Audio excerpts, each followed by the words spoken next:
Welcome to the Collab Ed Chemistry course. I am Ashwin Parameswaran, and this is going to be the introductory video that's going to introduce you to the basics and the concepts and the importance of chemistry.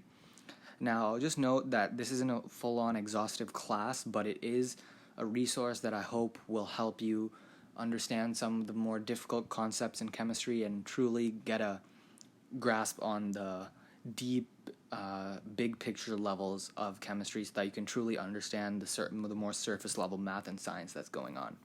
So let's get started.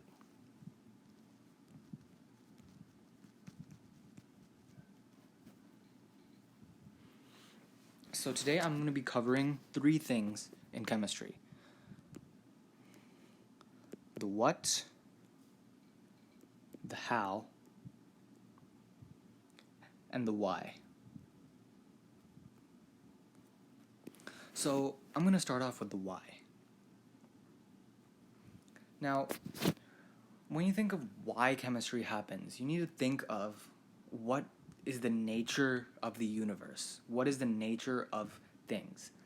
And I can tell you right now that in chemistry, it's always equilibrium. It's always going to be 0 is equal to 0, or something like that. Now, I say 0 equal to 0, but it can be any value. But in the end, if you do basic algebra and subtract from either side, it's going to end up being 0 is equal to 0. And that's essentially the fundamental idea behind why things happen in chemistry. Because reactions, they always go from having high energy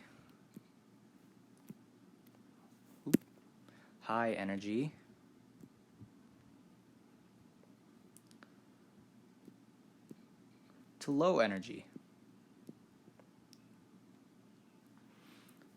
Think about burning or rocket fuel or burning paper or burning wood. What's happening? There's a bunch of energy stored in that wood, and when you burn it, it's being released, it's being dispersed. So you could think of it as I said high energy to low energy, but a more specific way is saying lots of clustered energy and becoming very dispersed. And that's the nature of the universe. That's what everything follows. Because in the end, everything, well, this might sound kind of not hopeful for the future of the universe, but the truth is that in the end of the universe, everything is going to gravitate towards being absolutely cold and no movement, no motion at all. Because that's just, it's more the probability of that is basically higher. Just think about it this way. If you see a box, and say on one half, there are a bunch of, gas molecules, let's say, and take away this barrier in the middle, what do you think is more likely? Since gas molecules are constantly hitting each other and constantly moving, everything in the universe is moving, is it more likely that they're going to stay clustered here, or are they going to disperse? Well, I think most people would say, yeah, they would disperse. And again, this is just further proof of why things happen. Unless humans consciously add energy into reactions, all chemistry, all reactions, everything gravitates towards 0. So, that's the why. Now, let me just erase this right here.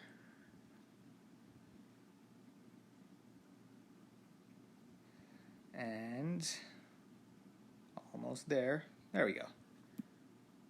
All right. Now let's get down to the how. Excuse me. How. The how is the units, the math, usually for a lot of people it's the most annoying stuff, but it is in a way the most important because it's how we measure, it's how we document, it's how we understand what's happening. Henceforth, that's why it's called the how. So the how covers things like grams, or G, or moles, which is m, or kilograms. You get the idea. Now, all of this is important. Usually, for me personally, this is the most annoying part of science classes, because, I always tell myself, and I feel like a lot of people do, oh, I already know this stuff, it's so easy. But in chemistry, it's super important because we are dealing with atoms and molecules. And it might be hard to put into perspective, but let's take something like the mole. A mole is how we measure the amount of items within a substance. It's how we essentially count atoms. Now, a mole is essentially equal to 6.02 times 10 to the 24th power atoms. Now, just think about that for a second. 10 to the 24 is 1 with, so there's 1,000, there's 1,000,000, there's 1,000,000,000, and that's 9 zeros so far. So just think about how many zeros that is. So let's keep going, just for fun. Trillion, right here. Quadrillion. Quintillion. Sextillion. Septillion. Octillion. And honestly, let's not keep going because you can see things are getting really crazy. There are so many atoms. It's truly insane. And that's why the big part of chemistry is understanding what these units are. Because in order to grasp what it is, you just need to understand how much stuff there is. And why in chemical reactions we say 1 mole or 2 moles. Because we can't really quantify or even understand how to quantify how much stuff is actually reacting. So that's the why, or excuse me, that's the how. Now let's get on to the what. The what are the elements.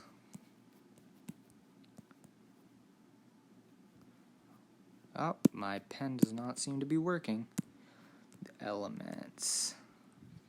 Alright, let me just, there we go.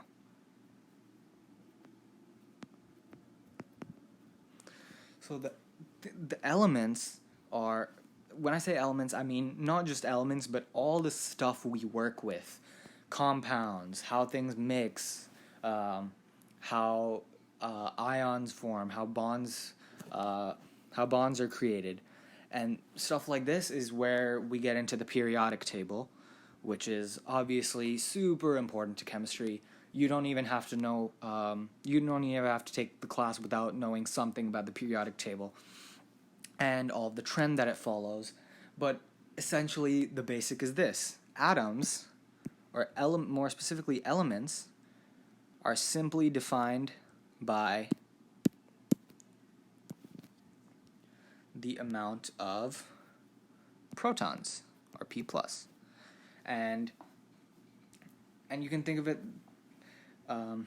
excuse me, let me rephrase that. So atoms are made of protons, neutrons, which is 0, and electrons, which, let me just draw something super small, and let me do E-.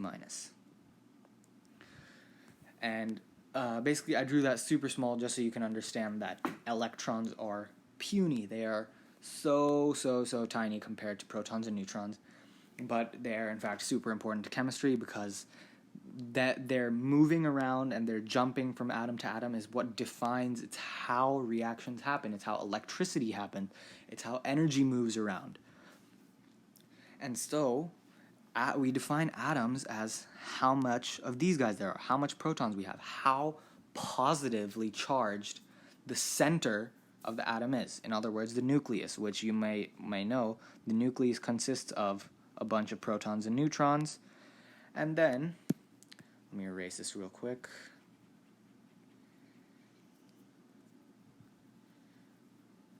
Come on.